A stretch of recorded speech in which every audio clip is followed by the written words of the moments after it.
Recording. All right, here we go. Mission Impossible: The Final Reckoning, what is set to be possibly the final movie in the Ethan Hunt series of Mission Impossible movies. We're going to be talking about it here today. I do have my non spoiler review up on World of Geekdom right now, but I thought for this installment, because I got a buddy of mine that really wanted to talk about this movie, so I thought, why not just make the spoiler discussion, like the spoiler review, more of a discussion? So instead, we're going to bring you like a more nuanced discussion of the movie. And we're going to talk all about it. Now, again, I want to let you know we're going into spoilers here. We're going to go into all the different plots of the film, who dies, who lives, the characters. So if you have not seen Final Reckoning, I do recommend going to go see it. I did give it the thumbs up. I think it's a thumbs up film, especially if you like, big action set piece. If you like the previous 7 films, you'll like this one. So definitely check out my non-spoiler review. But right now we're gonna go into spoilers. So METEOS is here. Hello. Hey, it's METEOS. Big fan of Mission Impossible. You saw all the movies. Lifetime fan. Yeah, you saw them all before I did. Well, maybe not the old ones, but I only had seen the first 3, and then we watched 4 through 7, and then I went to go see 8. Because, when a franchise is ending and it's gotten a lot of critical praise, I'm like, let me just hop on and see what's up. There's a lot of I've movies. seen I've seen every single one of these since 3 in theaters. I saw 1 and 2 as VHSs from Blockbuster Video. How So you many probably got ahead of me of those ones. how many times have you seen them?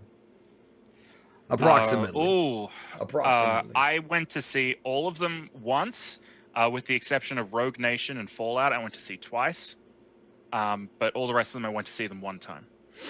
Okay. Are you gonna go back and see this one again? Yes, I have to, and we'll get into that. Okay, so let's talk I about think this this is one of film. those movies So that you need to the like we're gonna digest it. try to go in chronological order, although we may jump around. But the film picks up. I think it's 2 months after the previous film ended. They have the key, but now the entity has spread itself across many internet mainframes, and the big, I guess, the big warning here, which once again is playing into reality because there's a lot of folks that are worried about this happening, is the idea of the artificial intelligence getting control of hyperly powerful nuclear weapons and possibly ending the human race. It's literally Skynet. It's literally what we saw in Terminator, just the Mission Impossible version, and Ethan Hunt is trying to stop it from happening. So, kind of a Terminator 3 thing going on here. How did you feel about what they did with the entity? Okay, so I think we need to broadly talk about the entity as the villain. I feel like it sort of defies chronology. I think we need to just talk about it as a concept because in the first movie, in Dead Reckoning, right? Ethan beats the entity exactly twice. The entity confounds him at every turn. Every single turn, it knows what he's going to do ahead of him doing it. It plans for it. It beats him by having a Batman gambit, where it just decides all of the possibilities and it always wins. And it's beaten exactly twice, which is when Ethan tells Grace, the Haley Atwell character, not that he's going to protect her and he promises to keep her safe, but he promises her something more realistic, which gets her on his side. And when he steals the key Mm-hmm. from Gabriel, and pickpockets him and doesn't kill him, that's the only times it loses. And then in this movie, the entity is just kind of not like that at all anymore. Like it doesn't feel like this all-knowing, all-encompassing thing anymore. It it sends Gabriel out, like it kicks him out for failing, right? And then it talks to Ethan and it says, "You need to do X for me. You need to go do the stuff for me." And Ethan just does the plan that he was already going to do with one extra step, which is where the final battle happens. And then at the final battle, he wins. And the entity doesn't really play into that at all. Really, the entity is just a ticking clock in Yeah, this movie yeah, it is. It is. than actually being the antagonist. The antagonist is more just the fact that Ethan is trying to get everybody on side. It kind of feels like Mass Effect 3 in a weird way, where Ethan's really not fighting the entity directly.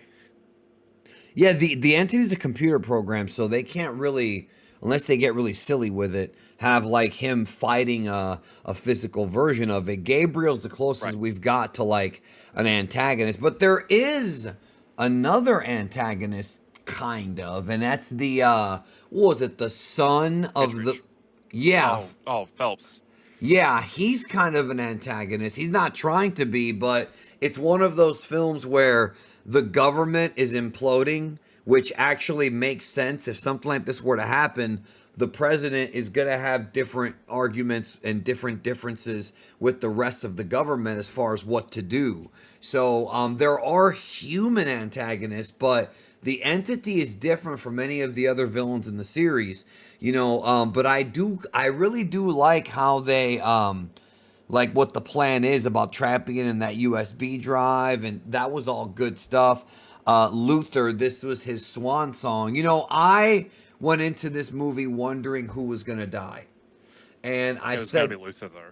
Like if you watched Dead Reckoning like late, but like the trailer for the final Reckoning basically spoils that Luther's dead. yeah, And like at the end of Dead Reckoning, you kind of got the feeling in your head like, oh, they're probably going to kill Luther. well, they also could have killed Ethan. I mean, if they were planning to end it, they could have killed him here. Right, but somebody's going to die at the beginning of the movie, like early. Right And now, it's really early. It's like the first thing that happens. yeah, Basically. it's in the first act. Yeah, and so that character's been around since the very beginning. But I actually thought that Benji was also going to die at one point, and they do tease it in this movie. There's a part in the film where you think I thought he was going to die. I thought it was going to be down to just Ethan and Grace as the survivors. Luckily, that didn't happen. But this type of movie, like, I'm not saying, because Tom Cruise says he can keep making these movies, but if they choose to stop here, if this is the end of the Ethan storyline, like if this is the final Mission Impossible that's following these characters, I think it's a good place to stop. I really do. I think Luther's death is enough for us to say the series will never be the same again. So you might as well end it now on a high, because people are liking this movie. I've seen mostly positive reviews. So I think it might be best to just end it. I mean, what else can they do? Maybe somebody gets a hold of Well, that USB drive. here's the thing. All right, we should talk about the ending. Let's forget about the chronological thing. Like we've reached the ending. We need Okay. to talk about it. All right. I have a conspiracy theory. Here is my conspiracy theory. Originally in this movie, the ending was going to be that they trap it in the drive.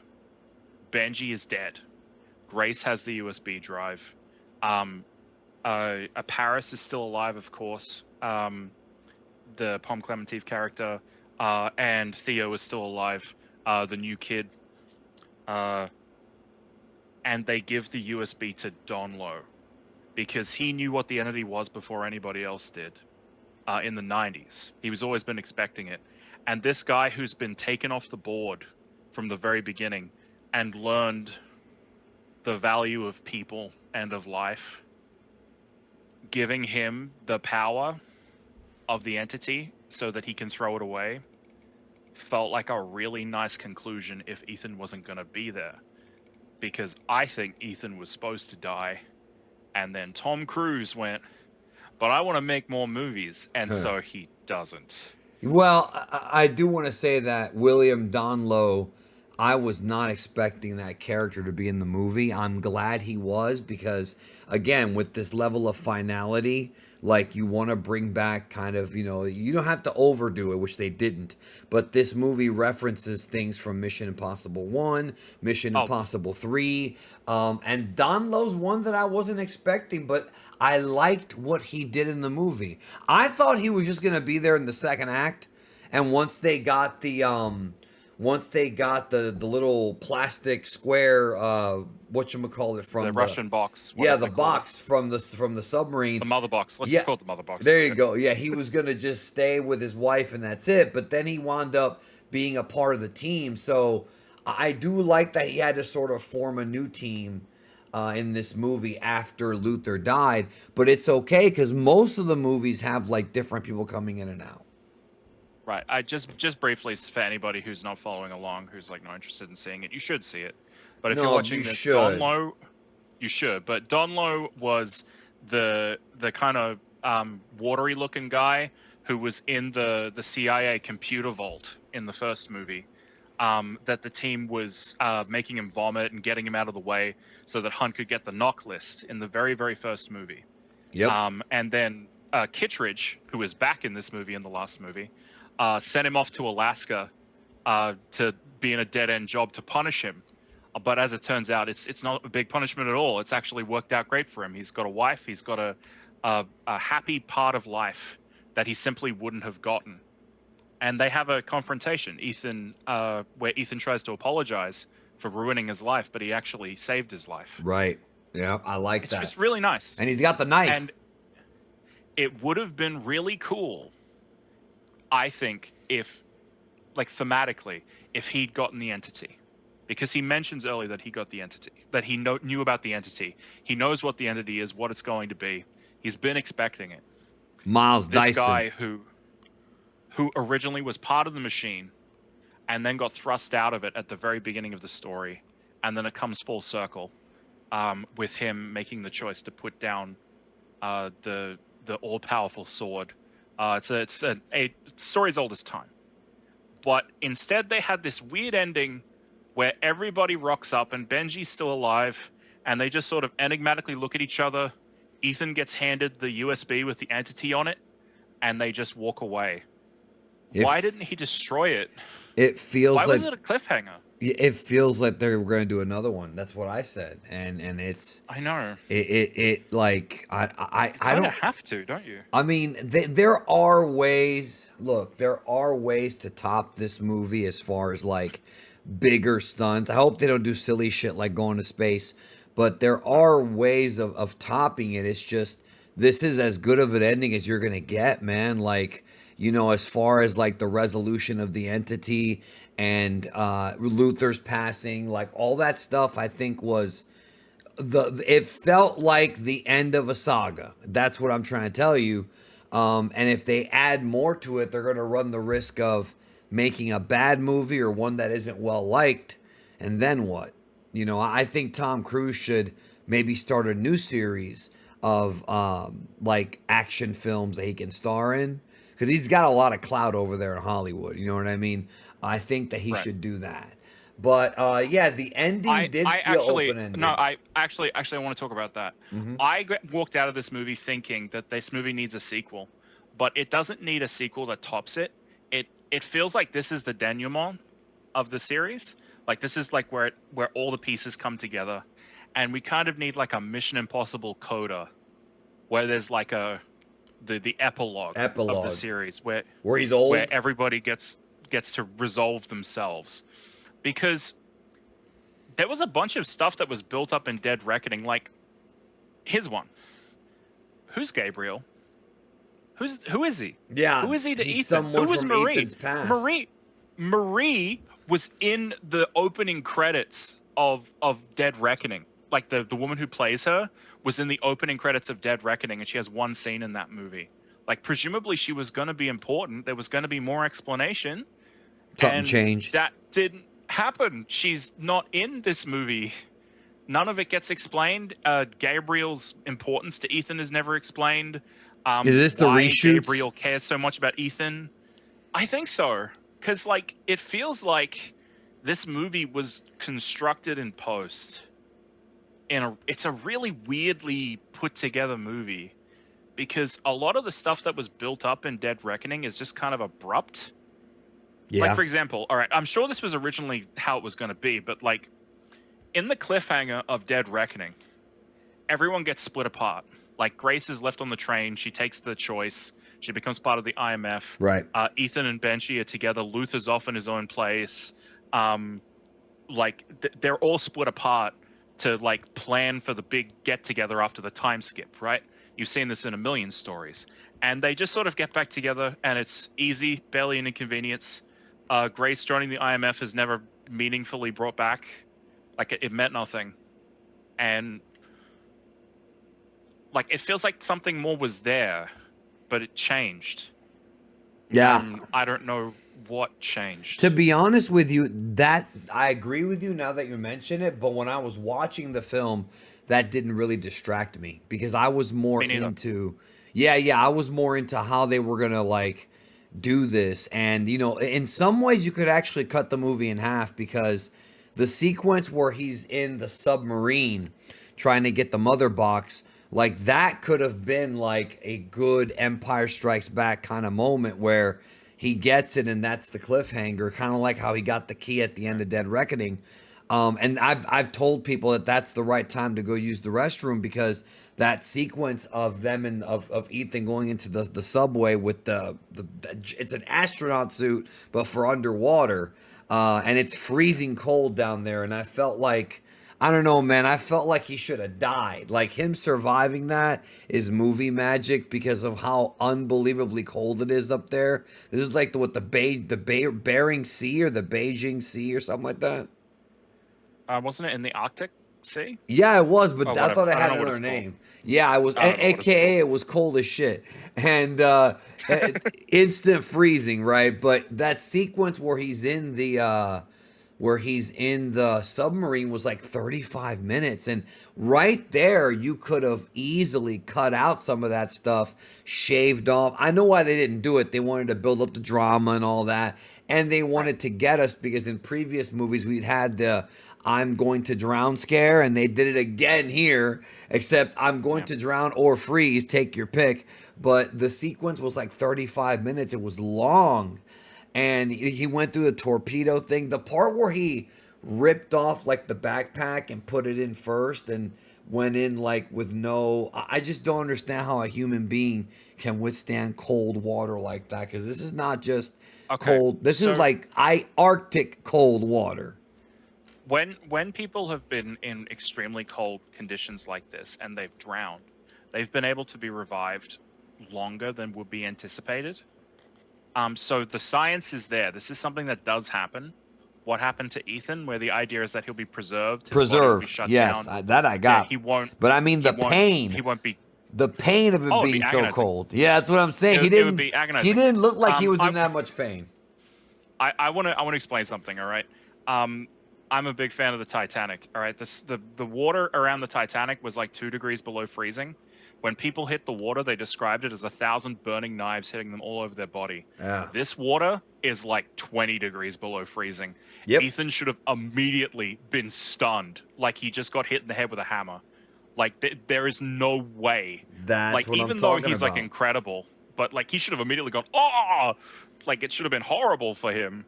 But the movie doesn't really get into that kind of stuff because it's got a set piece in mind, and that's fine. I'm willing to like Yeah, it's a movie. suspend my disbelief to have the traditional like, oh my god, is he gonna die? Like we all know he's not gonna die. It's the middle of the movie, right? But like I'll go along with it. It's No, okay. I'm with you. It was just that was one of the times where I thought it was bullshit. Also, okay, I think I may have blinked and missed this, but at the end with the plane sequence, he's coming down off the plane, and I thought I saw his parachute burn up, and he lost it. You But always have two. It's a backup shoot. so he did have a backup shoot. Okay, because Yeah, I was thinking like he's not pulling his backup shoot. Why isn't he pulling his backup shoot?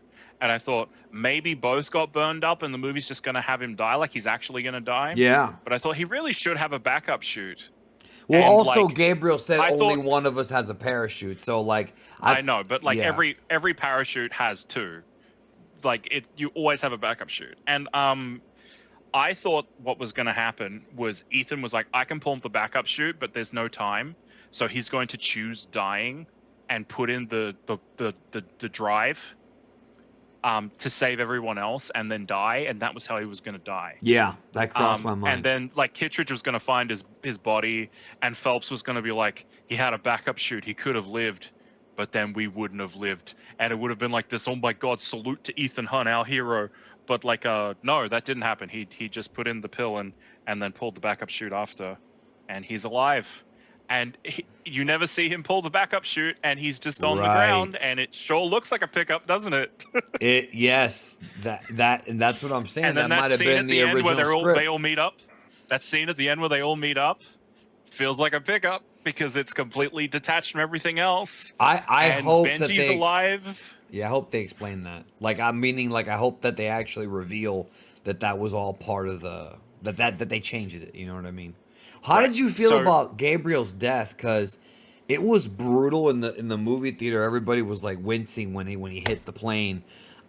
But I think some people, because I thought it was gonna end up being a situation like when, you know, in the Henry Cavill movie where Ethan sort of is the one to kill him. That's not right. really what happened. I don't hate the way So he died, but man, it was definitely brutal. it was a brutal way to die. I don't think he's dead. I Oh, think he's going to come back really? in another one, and that's why they took out all the stuff with uh, him and Marie, like the woman from Ethan's past, because they're going to come back to it. Um, I don't know if they're going to do that for sure, because like he did really hit his head. He looks messed up. But it was almost like a gag, and I remember Yes, thinking it was kind of like a gag. the way this character has to die, right? If you're booking it, is Ethan needs to get in his face and look him in the eyes like the Equalizer and watch the life leave his eyes. Like you Yeah, believe that it's going to be this moment where Ethan grabs this man who's like his most hated enemy of all time and puts him down finally.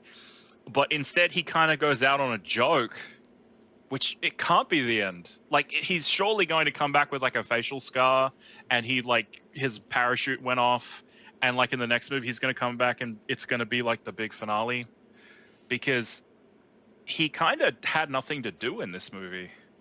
Not he really. definitely had a lot less to do. Yeah, and the thing is, as you pointed out earlier, we don't have the full context of that backstory. There's a couple lines in Dead Reckoning, but there's no like they didn't use flashbacks or de-aging tech or any of that. They just basically all we have to rely on is that this man is very dangerous and that Ethan knows him, which is true, but sometimes you want a little more. Like sometimes you want to see why he's so and dangerous. and they were building up Ethan really hated this guy, because Yeah. when Ethan grabs him on that train and he's like he's pretending to go for him, right? Because he's trying to pickpocket the key, The key. right? But he looks absolutely fucking mental. Like he looks insane. With his eyes are bugging out and he's just like die, die, die, die. Like that doesn't just come from, oh, Ilsa died recently. Like there's no flashes of Ilsa. He never says Ilsa out loud. Something happened between these two where Ethan hates him, Yeah. like loathes him. And this movie doesn't really do anything with it. And Yeah, I think there more was than definitely that, some changes made. there is something I want to broach. All right, because I was talking a little bit about the entity and how it's different. All right, so the entity doesn't make tactical errors in the first movie. In this movie, the only reason it loses in the end is because it turns on Gabriel. If it had kept Gabriel, then Gabriel would have stayed on side, and it would have been able to exert its influence on Ethan the same way it did in the first movie. But the entity makes like an emotional decision to get rid of him, which sounds like some kind of like unhinged Bond villain, kind of I don't accept failure. But the entity surely expects a degree of failure because people are fallible. Like surely it's going to say, well, he's still on side, he's still useful, so I'm going to make him be of use. But it doesn't do that. It just shuts him out and makes an enemy of him. And then in the end of the movie, he's the reason it loses. So the entity just screwed up. Doesn't But seem logical for an AI. No, it's completely illogical to get rid of Gabriel because Gabriel is like a super spy. He's like almost as good as Ethan, if not better. Or if Like you're we going don't to know the get rid power of him, scale, you but get rid of him after you've already won. yeah. Or even yet, better yet, why not send him on a suicide mission to achieve something? Like, why not have him do something to achieve something? Like, you're just reducing the amount of tools you have. And the only reason a villain would do that is like an emotional, like, oh, I expect too much of my men because I am evil. The entity isn't an evil thing. It's logic only. It has no emotions whatsoever. It shouldn't make decisions like that, but it does. And then all the factions rock up at the end of the movie, and Gabriel wants to control the entity. Kittredge wants to control the entity. Ethan wants to destroy the entity. The entity's not got anybody on its side. All it needed was someone on his side, and it has no one. So, How did you feel about the Rabbit's Foot tie-in? okay. I am one of the biggest Mission Impossible fans you are likely to meet. I love these movies. I love them so much. I love all of them. It's one of my favorite franchises. When they had the montage at the very beginning of the movie where they showed a bunch of clips from the other movies, Yep. and then they started tying it back into previous movie stuff and the Rabbit's Foot and Don Lowe's back, I thought to myself, I get it.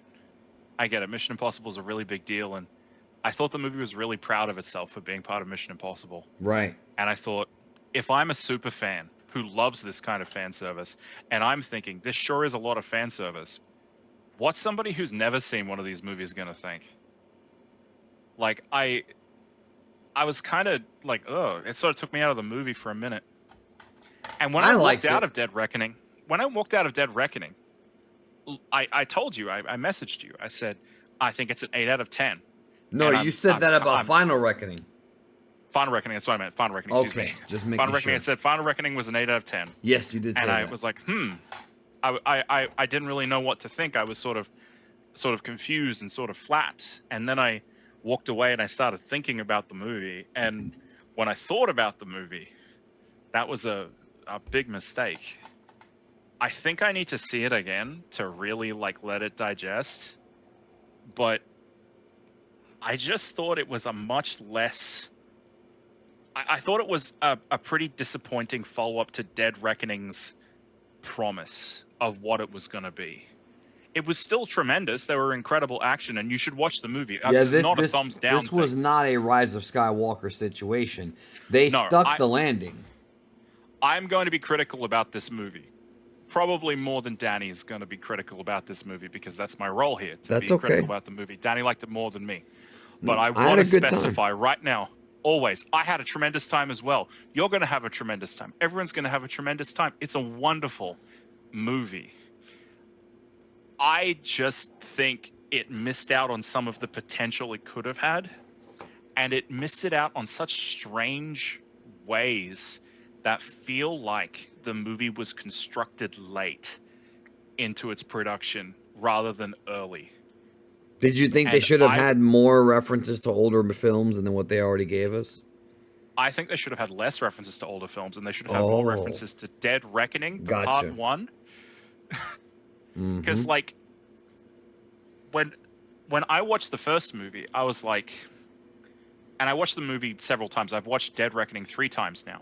And I actually watched Dead Reckoning for the 3rd time after I watched the Final Reckoning. And I saw extra stuff. Like, for example, all right, this is a tangent, but Jim Phelps, the son of Jim Phelps, when I watched the movie for the first time, the Final Reckoning, I thought, that came out of nowhere. Why is this happening now? Why didn't this happen in the first movie?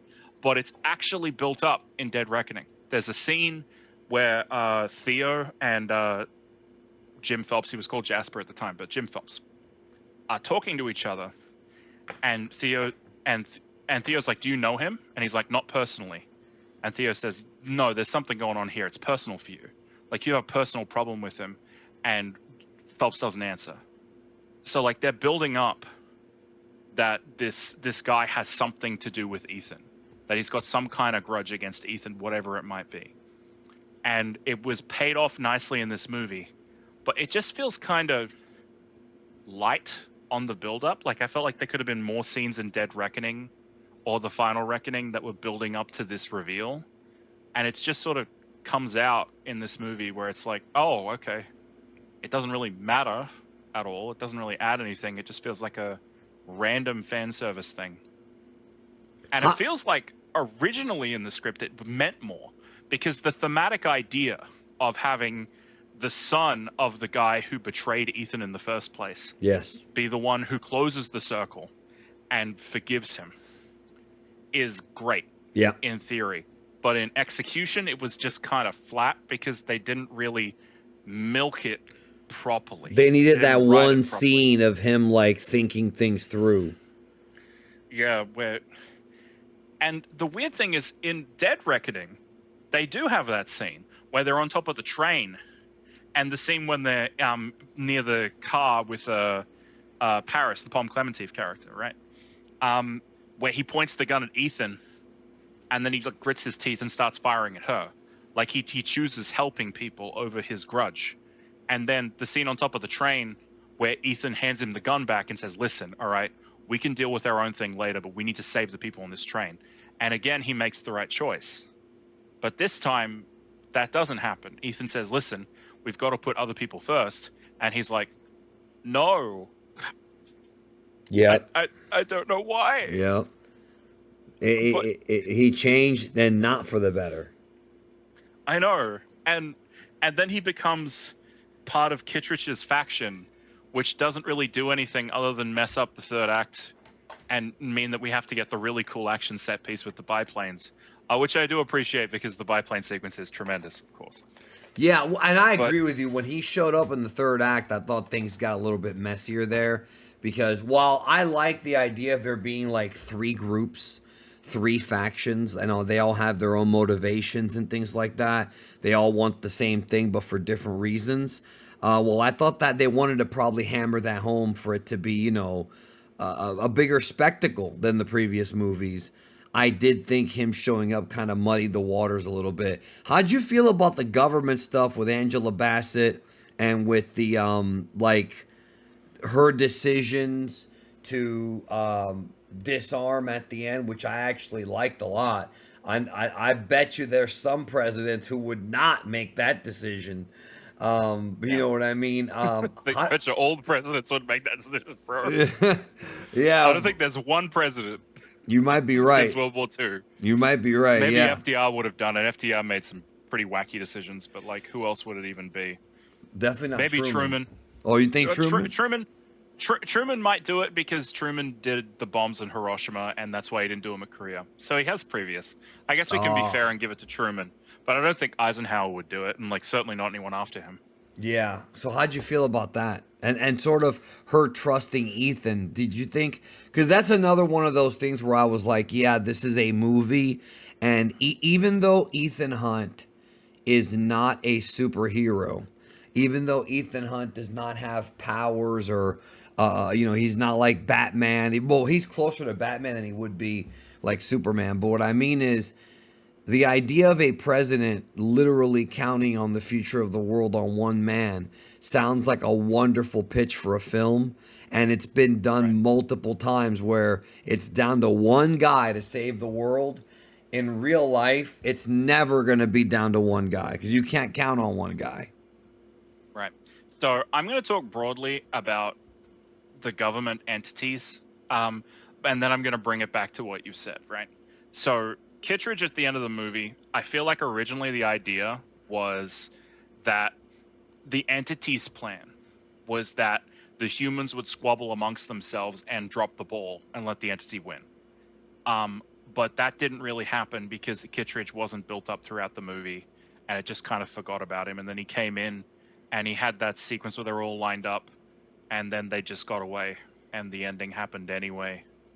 So it feels like something was lost in translation from what like the theme was originally, because that's very themically appropriate for everything else that happens in the movie. As for Angela Bassett and like the government people in the room, I love that. I love that Ron Swanson got to be the big hero. I was scared that he would be the guy who tried to shoot the president. Yeah, me And when he too. shot the dissident, I was really happy. I was like, yeah, that's a nice subversion. I like the idea of having a general be the one who does that. Me too. And then he died, and it was kind of sad. And I'm like, we're on a clock. And indeed, them standing around him made them run out of time. But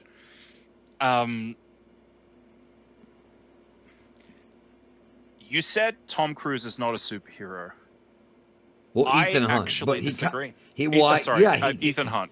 Well, that well, Sorry, what I I was thinking mean, it was Tom yeah, Cruise. what I mean is, But like, I know what you mean. But he's like, a superhero in these movies. But I mean, the idea of the government counting on one mortal man is just movie Right. stuff. So let me justify my point. All right, I'm coming at this from like a different perspective. Tom Cruise, this Ethan Hunt character, is like my favorite Superman that's been in film since Christopher Reeves. Because think about it, this is a guy who actually genuinely believes in the one life. Like, there is nobody in the spy genre, in the action genre, who truly, honestly believes in the one life, apart from, I guess, Chris Evans' Captain America, right? Mm-hmm. But as a Superman kind of figure, I saw a tweet. Maybe it was on Blue Sky. It was a Zeet, but we had some woman said that too often we have heroes who will see a trolley problem and let the 2 die to let the 10 live. Ethan Hunt will jump on top of the trolley and derail it himself. Yeah, Rather than let anybody die. that's Captain America's shit. He's like pathologically unable to accept a single casualty, and it makes him such a special protagonist in a very cynical genre, like the spy action thriller. There are a million James Bonds or Jason Bournes who will accept casualties. Yes. Ethan Hunt is the one remaining guy who absolutely won't. And it's kind of the Dead Reckoning built this up as well, and so did Fallout, and so did Rogue Yeah, Nation. this has been going Right, on so for a few movies. these Macquarie movies have been building to this moment where Ethan Hunt looks the president in the face and says, "You have to trust me." And the president says, "Okay." And I kind of love it. It's kind of like one of my favorite things about Fallout. Not Fallout. The Final Reckoning. No, Because listen, in I'm not Fallout- criticizing it. 'cause Action movies are like this. It's great. I'm just saying that if this were real, it wouldn't just be down to one guy. That's all I'm saying. Oh, it certainly wouldn't. There's nothing like this that's ever going to happen in real life. But Right. like what I wanted to talk about That we briefly know of. was the Angela Bassett character in Fallout. Her final like speech was saying, we need someone like Ethan Hunt who will think about the one life, so I never have to." And then she's in this movie and she finds herself in the position of having to. And she comes to the decision that Ethan's the only one who can make the call. And she takes her hands off the steering wheel. Yep. And it's a really nice conclusion for her character specifically. I agree. I feel like if Fallout hadn't happened, then it would have been weird. It would have been like the scene at the end of Falcon and the Winter Soldier, where the Falcon, I guess he's Captain America at that point, looks a senator in the eye and says, "Why don't you vote for the people?" And the senator goes, "You know what, you're right. I'm going to vote for the people from now on." And the Senate of the United States turns around and starts voting for the people because Captain America made a speech. And it feels really fake. In this movie, it felt like a personal interaction between two people who know each other. And it sold it. I kind of love it. Good actors as well. Yes, very good actors. Also, I did the scene wanna... at the end where she disarms, though, now that's different. I was shocked. I was not expecting that at all. Me neither, and when but she I actually liked went it. for it. I loved it. I loved it because it surprised me. And I was like, wow, that's incredible. How are they going to screw this up? And indeed, it was screwed up in the end by the dissidents inside the room. But it was an incredible moment where she decides to go, "No, I choose life." I love it. Yes. Yes. No, I completely agree with you. Like that I actually thought that was like when I saw it, I was like, there's no way a president in real life would ever do that, like we talked about. But this is a great moment for that character. Like that character, I think had a great send off if we never see him again. Talking about Angela Bassett as the president. Also, I did I want want to to say, going back to the uh, beginning, the I scene where he took the fake suicide pill and then got up and out of it. That was a cool moment, very early in the movie. that I was liked. It that was amazing. was a good fake out. I bought it.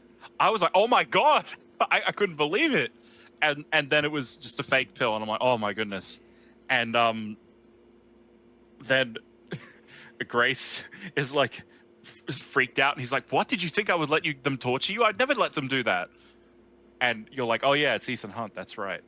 I think broadly on this topic of Ethan Hunt, I think Mission Impossible movies are special because they dare to hope in a way that like a lot of other movies really don't, where they end in cynical ways and like villains remain in the world, and our heroes are also gray. Like there's lots of shades of gray.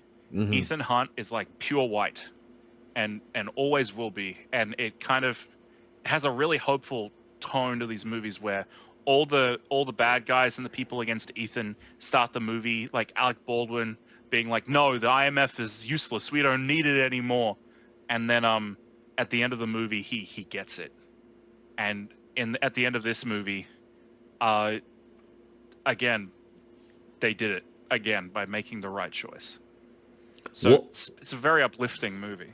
yeah, it's a good And conclusion because all the movies kind of have moments where he chooses life, like a little by little. So, what else do you have? What other bullet points do you want to cover about this one? Okay, so I want to talk about my expectation, because when I watched Dead Reckoning, I thought that the big twist at the end of this movie was gonna be, because there's always a big twist in these Mission Impossible movies, that everyone was on side from the very beginning. Like Kittredge was on Ethan's side, Ilsa was on Ethan's side. Even Gabriel? Everybody, not Gabriel. I don't think Gabriel.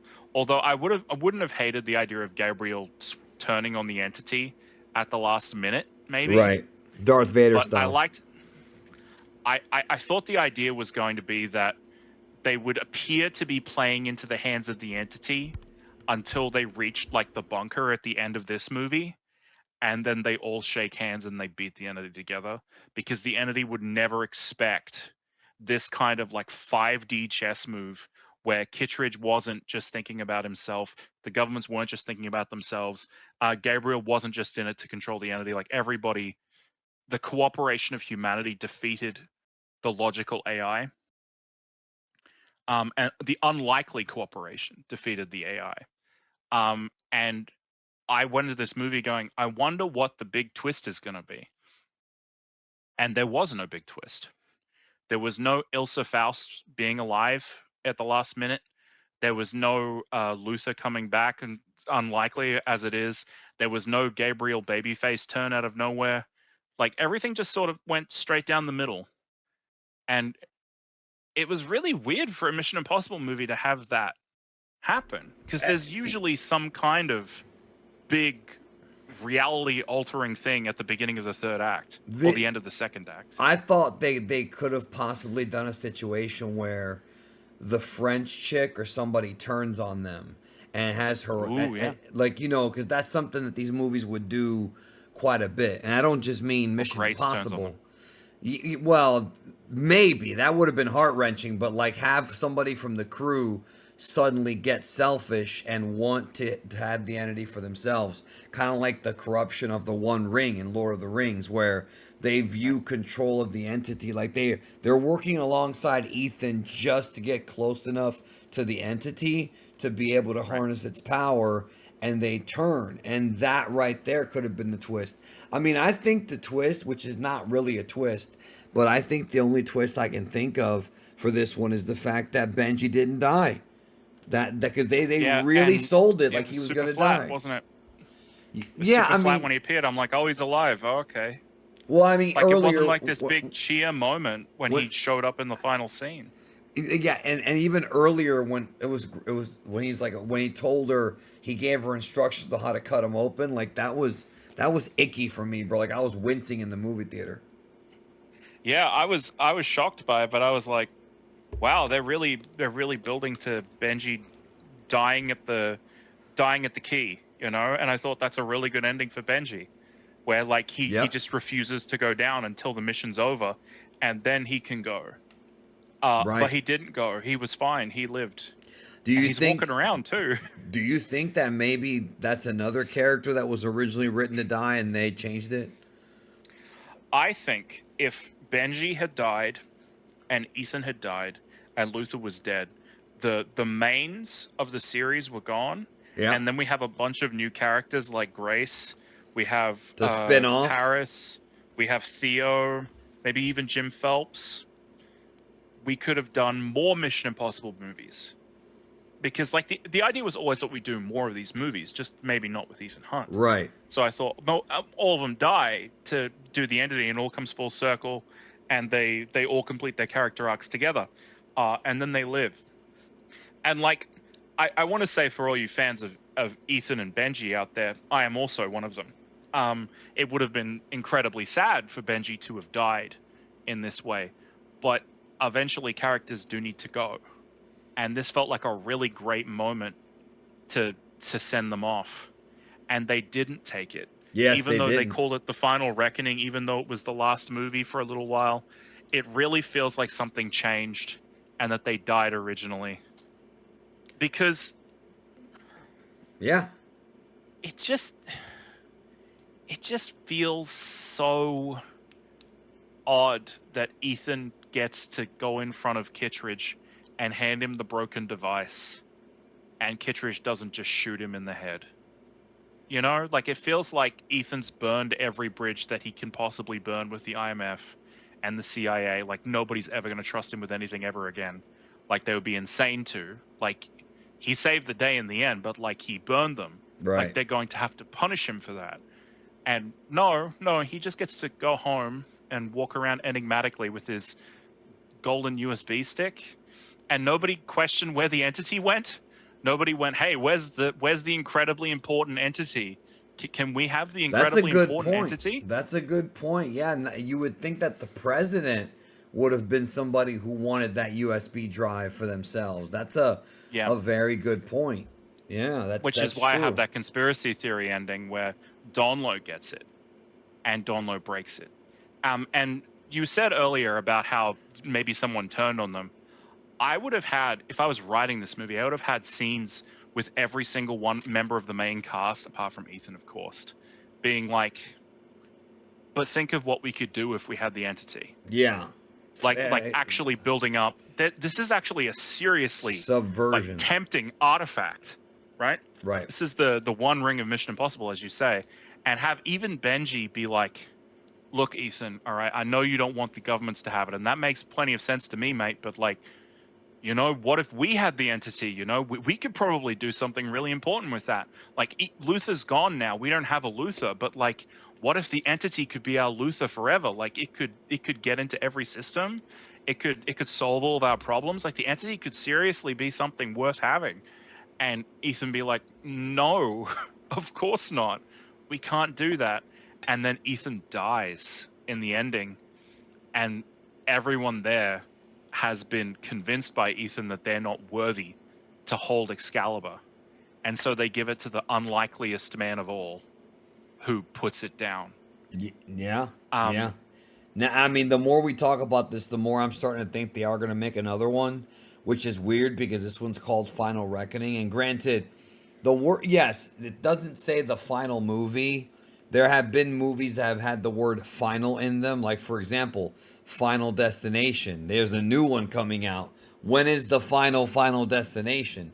But, like, yeah, it's not just in the title, which originally was called Dead Reckoning 2. So that means that maybe at some point this was not supposed to be the end, and then it was, and then it wasn't. They may have flip flopped on it, like Revenge of the Jedi versus Return of the Jedi. I don't know, right. but also they they following up this movie is going to be tough. I'm not saying it's going to be impossible, no pun intended, but it's going to be tough because of all of the loose strands. I mean, they didn't tie everything, but go referencing the first film, referencing the rabbit's foot, like this had the aura, and it had the pacing, and it had the overall language of the final The big adventure. finale. Yeah, it Mm. really did. It really did.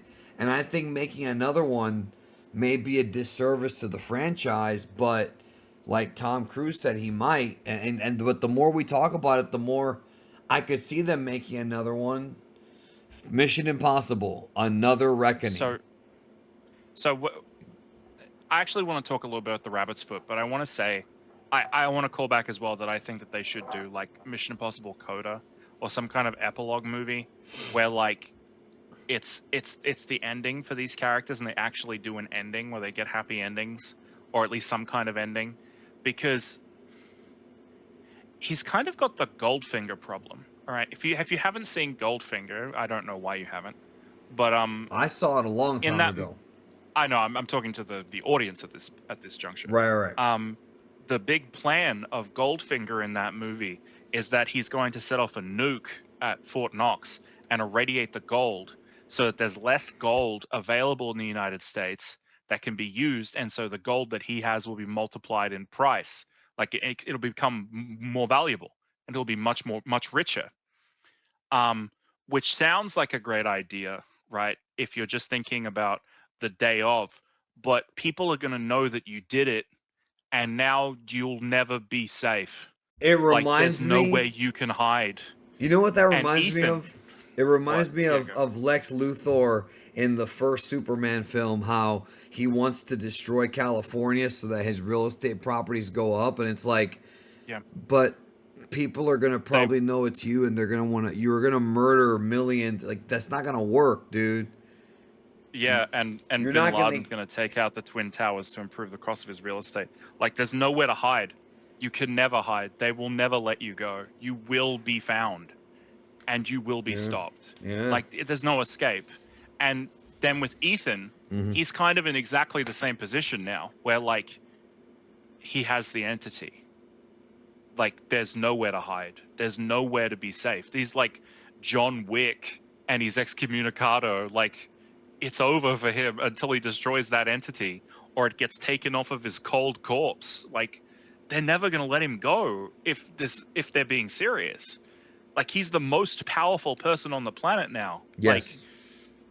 he has to destroy it, which is why I'm so confused why it was a cliffhanger at the end of this movie where he just walks away with it as if you can just walk away with it.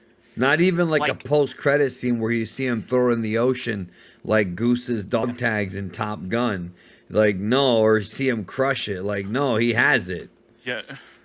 Yeah, it should have been a scene like the post-credit scene in the Cooler movie 2 where Vegeta has like the last piece of metal cooler and he just And smashes that it, was not a right? post-credit scene. That was the scene right before the credits. Oh, really? I thought it was after the credits. The Okay. Well, post-credit scene anyway. of that movie is Goku announcing the next movie, wearing the Yard Rat uniform. Oh, yeah, that's right. That's Yep. right. That's right. Yep. But yeah. But the rabbit's foot. Mm-hmm. They try and do a tournament of power thing here to continue the Dragon Ball analogies, where they say, Ethan, the entity is your fault because you stole the rabbit's foot, and now it's out, and it's all your fault. Everything that's happened is because you wanted to save your wife, Ethan Hunt, and that is baloney. He stole it from a private Chinese company. You think they weren't going to use it? You think the Chinese weren't going to use it in 2006? You think they weren't going to sell it to somebody who would just have used it? Like, the fact that the United States released it means nothing. Everyone knew about it. It's known. That was so stupid, and Ethan's bothered by it. It makes no sense. Like, it was already out. It had been made. He didn't make it. It's not his fault. There was no way he Like, could he have just known. moved it around. Yeah, and he didn't know as well. Like, blaming Ethan for the entity is ridiculous. It's I like mean, blaming the submarine captain on the Sevastopol. yeah, it's no different than like, I hate to say it, but people in 2006 or whatever didn't know what AI was, and if the day should come when AI does turn on humans, there you can blame a lot of people, but you can't blame one person on that one. You can't. Right. Too many And cooks in the kitchen. okay, just to briefly explain for anybody who doesn't know the origins of the entity, because it's a little bit convoluted. Okay, the rabbit's foot from the third movie was a computer virus that could copy itself exponentially, like the strongest computer virus of all time. Now, what happened was this virus combined with a learning AI and became a Skynet. combination entity, a supercomputer. Yeah, like Skynet. It's It literally became Skynet. sentient. It became a person. Yes. Um, the entity as it was in the rabbit's foot was just an email virus. Like it was just a virus. Like it makes no sense to blame Ethan for the entity being created as if he did anything at all. And more importantly, he did gamble the rabbit's foot, but then he got it back and gave it to the authorities. And when they said, "Hey, do you want to know what it is?" he said, "No, it's not my problem." Like he's like extra not culpable. But Ethan's like got moments where like he's looking out into space going, "Look at all this devastation. Look at what I've done." Like, He thinks he's Oppenheimer. He's not yeah, like Oppenheimer. no, you're not, bro. You're You're not not. Oppenheimer, bro. It's not you. Yeah, that I think that was them trying to shoehorn emotion into it, like Yep. shoehorn like the emotion of guilt into it. He was just doing his job, man. And the craziest thing was when I watched the movie, I bought it the first time, and then I walked away from the movie, and then I thought about it. So like I walked out of this movie going, "This was an 8 out of 10 movie," and then I thought about it too much, and I went, "Oh, it's a 6. Oh no." You really would And put it like at a 6? Because I wouldn't put it that low. I think that this movie is very uneven. I think that it peaks really high and has Yeah, incredible, great moments in the movie. I agree with that. But I think that it's really uneven all over. Yeah, it No, was structured weird, but I still don't know about a 6. I mean, for me, I no, think an 8 is actually a fair rating. I think that I could be convinced to give it a 7 because 7 is a great movie to me. There's Yes, lots of incredible 7 movies. There's lots of incredible 6 movies as well. right. It's just because of the unevenness of this movie that I'm giving it a 6. If this movie was, I mean, we're gonna have to talk about this. This movie's too long. If this movie was like half an hour shorter or an hour shorter, like it would be an 8. But like it just goes on a bit, It is a very and long it movie. but it doesn't fill the runtime like Dead Reckoning filled the runtime. I Because thought there's it a filled lot it. of It filled it better than what I was expecting, though. it did feel better than I was expecting, but that's because we were told ahead of time by people saying, "Man, this movie's slow." I walked into this movie going, "Okay, let's just see what it's got." And I watched the movie and I was like, "Yeah, I like this." I still liked it a lot. Um, but I thought that this 5.5 hour Mission Impossible movie that they came up with for the big finale The Dead in two Reckoning 1 and parts. 2 Yeah. combined. Yeah. I walked out of the theater going, "This was good. One day someone's going to edit together both parts of these movies into like a 4 or 4.5 hour movie, and it's going to be the best Mission Impossible movie." But as a 5.5 hour movie, it's kind of too long. Yeah, there were And things you could trim for sure. these Mission Impossible movies are so good because when you watch Rogue Nation or Ghost Protocol or Fallout or even Mission Impossible 3, there's like almost nothing you would even think of cutting or shortening. Like if anything, the movies are perfect as they are. They're wonderful, incredible. They're so fast paced and they've got so much in it and they've got so much character and so much heart and soul in those movies. Mission Impossible Fallout is an incredible, incredible movie. If you haven't seen that movie, please go see it. It's one of the best action movies of all time. Guaranteed. It's incredible. All right. And it doesn't feel its length at all. That movie's like 2.5 hours. It feels like a 90-minute movie because it guns through everything. And this Final Reckoning movie really doesn't do that. Yeah, I mean, And I'm conflicted. You're right; it doesn't gun through it as fast, but I still think they did their runtime. Like I think you could have very easily shortened both the the submarine scene, and the final mm, battle. You could have cut and shaven that down for certain. You could have, but I didn't. At no point, and I was worried about this going in. At no point did I say to myself, when's this going to end? And there have been a lot of movies, even Marvel movies, where I've been like looking at the clock. And I think if you're watching a movie and looking at what time it is, you have to remember that, because that means that the movie. Now, obviously, there are unforeseen circumstances in life as to why you'd want to do that. Everybody has a different life. Maybe you have to be somewhere. But when you're right, watching a movie and you're kind of waiting for it to end, that means it hasn't really captured you yet. When I saw right, Sinners, I was feeling that way for the first 30 minutes. I was like, okay, I see all the characters, I got the aesthetics, I know where we're at. Now what? And it dragged, and then finally in the second half, that's when I was like, okay, this is a great payoff. And that movie's made a lot right. of money. With this one, at no point was I looking at the clock, and that I think is a good thing. That's I know it sounds like, oh well, what, Siskel and Ebert never did that. Well, they probably did, just didn't put it in their reviews. You No, know? they definitely did. That's the thing that happens in movies when they're just a bit too long. Yes. I It also never chapter had that two. issue. It chapter I two never, did that. I never once looked at my wrist going, like, how long is this movie going to go? This movie kept its pace up, but it felt, you Could know have what it been felt like? better. Could have been better. No. It could have been better, but like, here's what I think.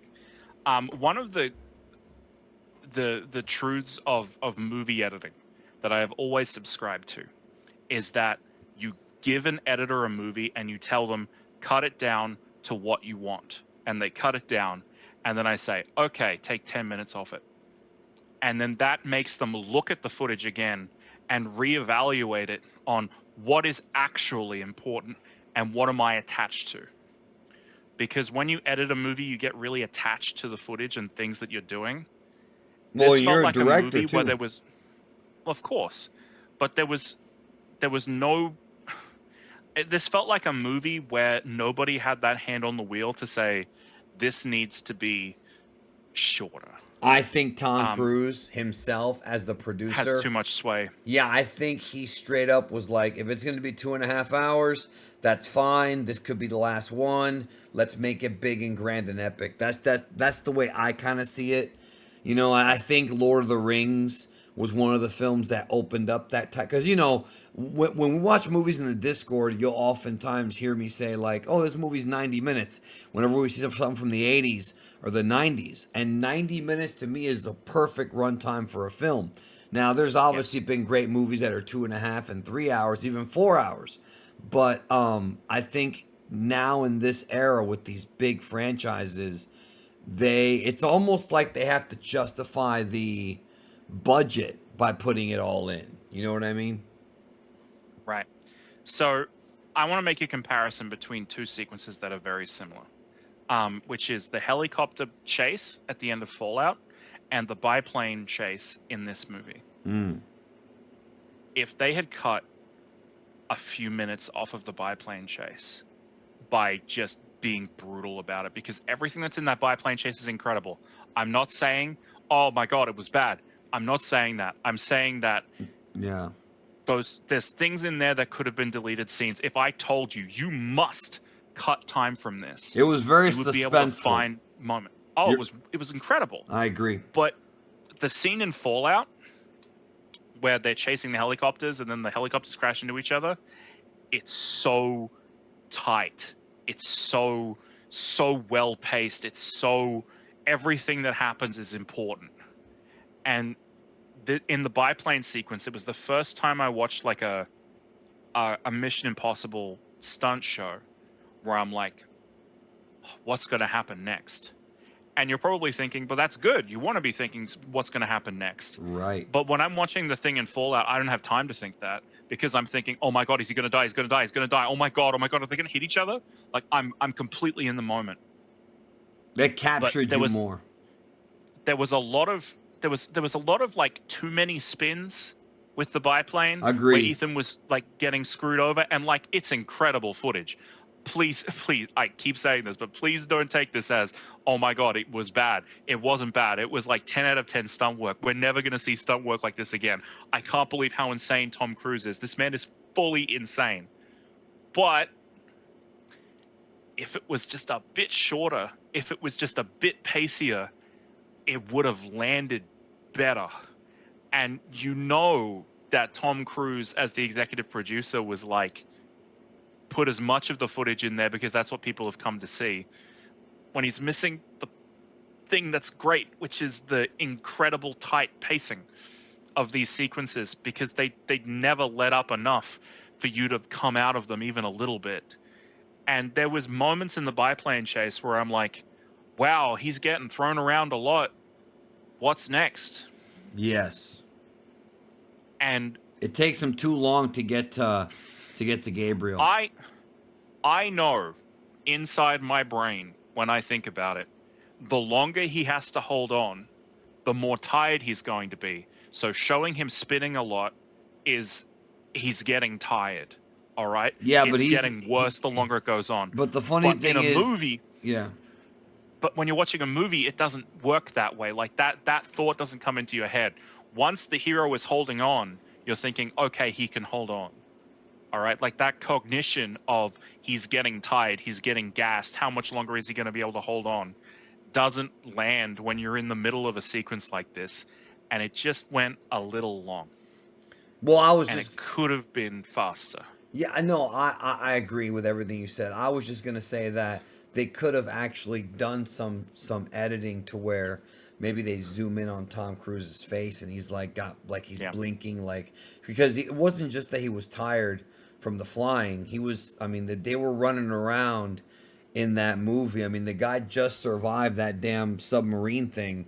So, like, I imagine that these IMF agents sleep very good at night when their mission is done, because this is like a 24-hour job.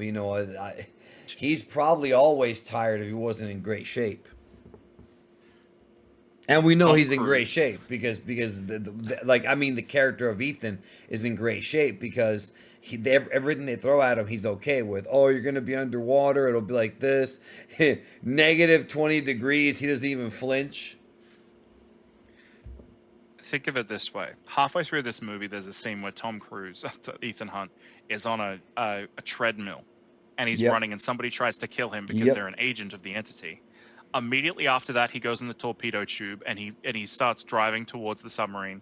Then he goes in the submarine and he has to do some incredible footwork to stay alive in the submarine and move around the submarine fast enough to get the mother box. And then he gets the mother box and he nearly kills himself getting to the surface. Seriously damages himself. He comes to as quickly as he possibly can inside the decompression tent. He immediately gets on a helicopter that goes straight to South Africa. In that time, he's probably just like Goku after doing the Kaioken, and his muscles are spasming all over the place. He lands there. He goes in. He's tense because he's going to die at any minute. He goes in there with Gabriel, and then he immediately has to go sprinting out, catch up to a biplane, fails to catch up, goes to the other biplane, fights the guy off the biplane, drives that biplane to the other biplane. Then he goes between the biplanes. Then he has to stay inside the biplane. Then he has to beat up Gabriel. Like, it's insane how much he has to do just straight in this movie. Well, if you wake up with Hailey Atwell and her big rack in your face, I can think of a couple muscles that are going to twitch. So maybe that helped him get better. That was really blatant, that scene, wasn't it? Maybe that helped him get better. You know what? That was like a senzu to him. He got a sensor. He got one from her. All right, before we close out, what other bullet points do you want to cover before we get out of here? Okay, there is one more thing. There's a lot of new characters in this movie. Why? why are there so many new characters in this movie? It's so random. In the first movie, they were building up like they're like recruiting for the IMF by showing people like joining the IMF and taking the choice. But in this movie, there's just a bunch of secondary and tertiary characters who just rock up, seem kind of important. They talk to Ethan for a while, and they have like a meaningful conversation, and then they just go away because they're off in their own worlds doing their own things. Kind of feels like Ethan's just like traveling around the world, meeting people and then moving on like it's an episodic show in a weird way, and I don't know why it's like that. Yeah, It feels like it could have been like a lot more focused on the people we know. yeah, that's fair. I mean, at Yeah. the random Russians that were at what's his name's house already there, like they could have cut that sequence out as well. Like, you know, when they're at Yeah. Donlo's house. Like, I'm not saying that I didn't enjoy it, but that's an example right there of sort of an extra obstacle that really didn't change the overall outcome of anything that they could have cut out. But these movies, I think, are really good at making like that's called Mission Impossible because these missions are very, very, very, very hard. And in this movie, it was literally down to the millisecond because Grace had to swap out that USB drive that had the entity in 1/10 it of a second. at 1/10 of a second, which is impossible. Her eye could be No, it's not. itchy. It's not impossible. You can do that. If you're the kind of person who's good at doing those kinds of like high, quick things, she's a pickpocketer. They used it effectively. That kind of movement makes sense. And when they did the shot, all right, credit to them. I was expecting them to do slow mo. No, they did it legit. Like the light came on, she grabbed it immediately, like within 1/100th of a second. So they probably just filmed it a bunch of times until she got it right. Well, yeah, So for sure. I mean, but that's what I'm saying is but I think even if you're a pickpocket, that was cutting it a little too close. The point is that these movies, but really this one more than the other ones, cut it very, very close because, you know, how do you do a film in a franchise where we've already had the threat of a nuclear missile attack? Here's how you have all the the threat of missiles. all the missiles. Yeah. So Yeah. that's what I'm saying. To surpass this, I just don't know. I just don't see They can't. how. Yeah, just They don't make can't. They any more. shouldn't. More importantly, they shouldn't If you try and want to, overdo it. if you want to Can make we just have a prequels, normal Mission Impossible movie where they just have a MacGuffin and they go get the MacGuffin and save it from some drug dealer? some Like terrorist. I don't hate that. Can we just do that Yeah, for fun? after this movie, they should just like do prequels or do other stories of the IMF agents and have them doing smaller scale, lower budget adventures. I think the brand Mission Impossible will be fine, especially if it's on a smaller budget. You may not have Tom Cruise in there as the movie star that draws, but there's still a lot they can do. They have the Jeremy Renner character out there. There's a lot they can still do in this series without Tom Cruise. He'll be around as a producer. It's just I think after this one, yeah, that's it. Well, anything else you got in your bullet points? There's one last thing. Mm-hmm. One last thing. Mm-hmm. All right. Mm-hmm. The entity. Okay, so in Dead Reckoning, the entity reveals itself immediately. Like it reveals itself in front of all the world's people to like bait them into trying to fight it so it can gain power. Right? Mm-hmm. And during Dead Reckoning, that's held to.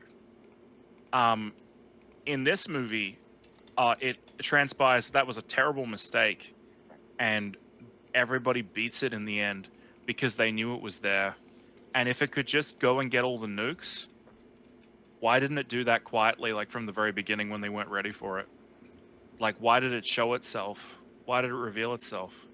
Like,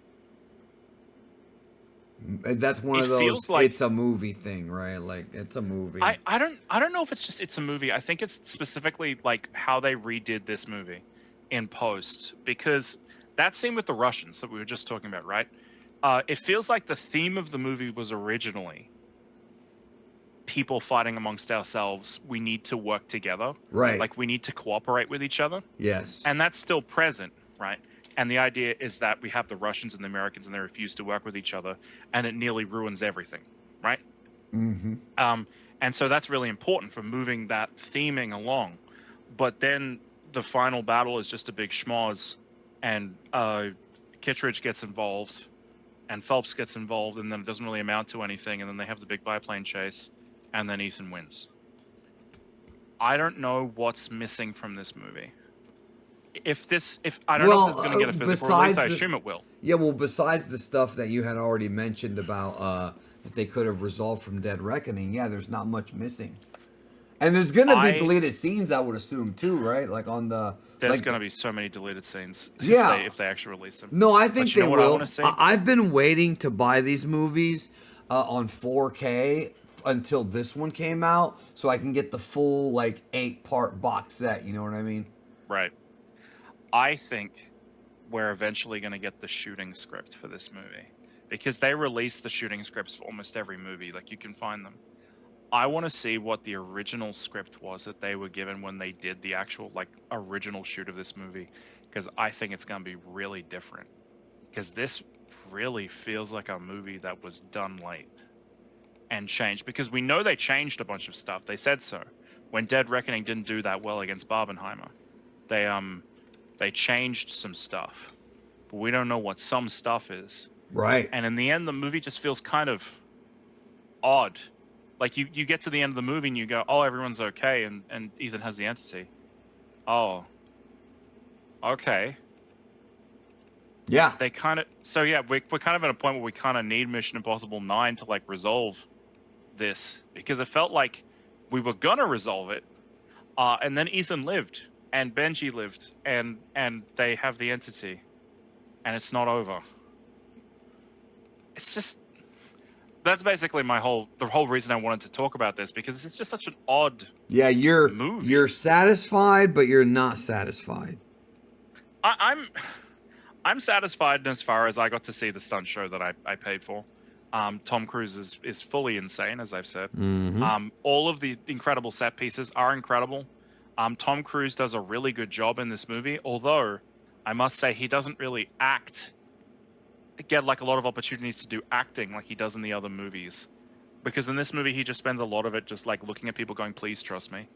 Yep. And surviving things that he, for all intents and purposes, he should not survive over and over again. I watched this movie with my mother and we walked out of the theater and my mother said, Tom Cruise is a really good actor. And I said, yeah. So why did he write his final Mission Impossible movie to be him just looking at people and going, please help me? Because it seems like a really odd choice. Did it very convincingly. I'll say that. Oh, he did. He did. Of course. He's worth every penny. Yeah. But like, it felt like there was more to resolve with Ethan's character and we would have gotten that resolution with the Gabriel and Marie stuff. And that didn't happen. So now we need that new movie. I think with Tom Cruise, just looking at his filmography, he's got like films where you really see his acting chops. Like a lot of folks point to A Few Good Men, like people love that film when it came him and Jack Nicholson. A lot of people point to like Eyes Wide Shut and Valkyrie and stuff like that. I think the original movie where people really saw, I mean, some would say Risky Business, but I think there's a film called Born on the 4th of July. I think that's what it's called, Born on the 4th of July, where he plays this like disabled war veteran. And that movie is him, like his facial expressions, like it's an Oliver Stone film. It's him. That is him trying to win an Oscar right there in that film. Tom Cruise is a tremendous actor. Yeah, he's great. There's no escaping that.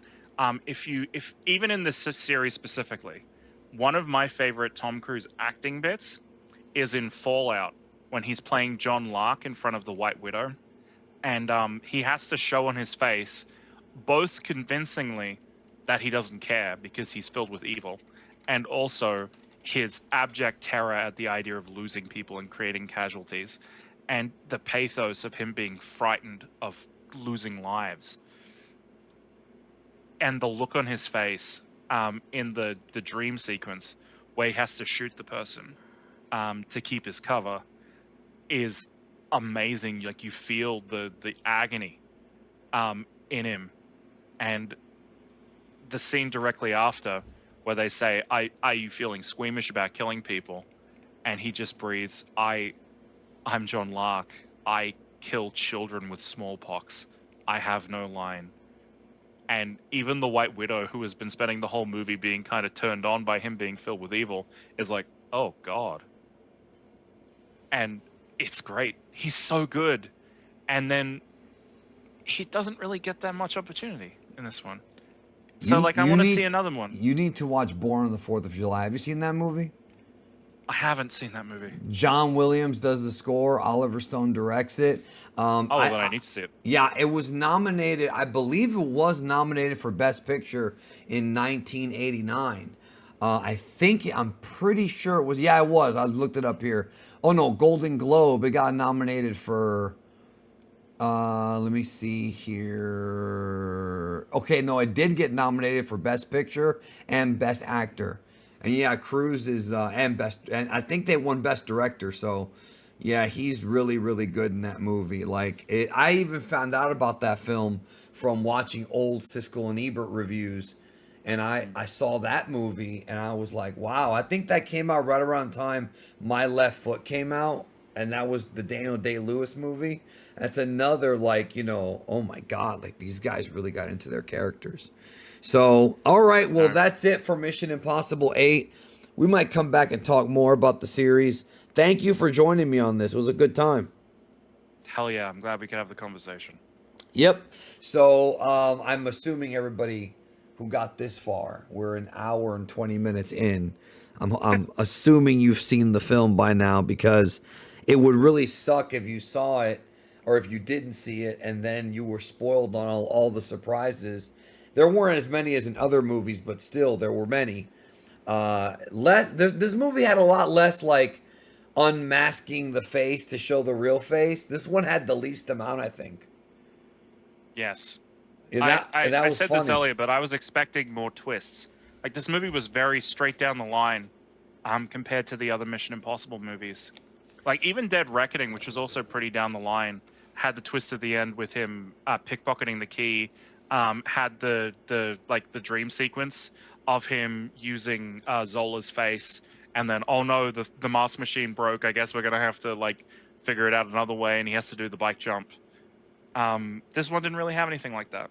Yeah, surprising. It was just a big final reckoning. I don't know. I really think this movie was messed with in post, because it feels like it's building to something like that, and it just doesn't do it. Yeah. So I don't know, but it still can't wait good. to hear more about it. All right. It was fantastic. Fantastic movie. We'll find out more as time permits. All right, I'm out. Have a good one. Take care. See you soon.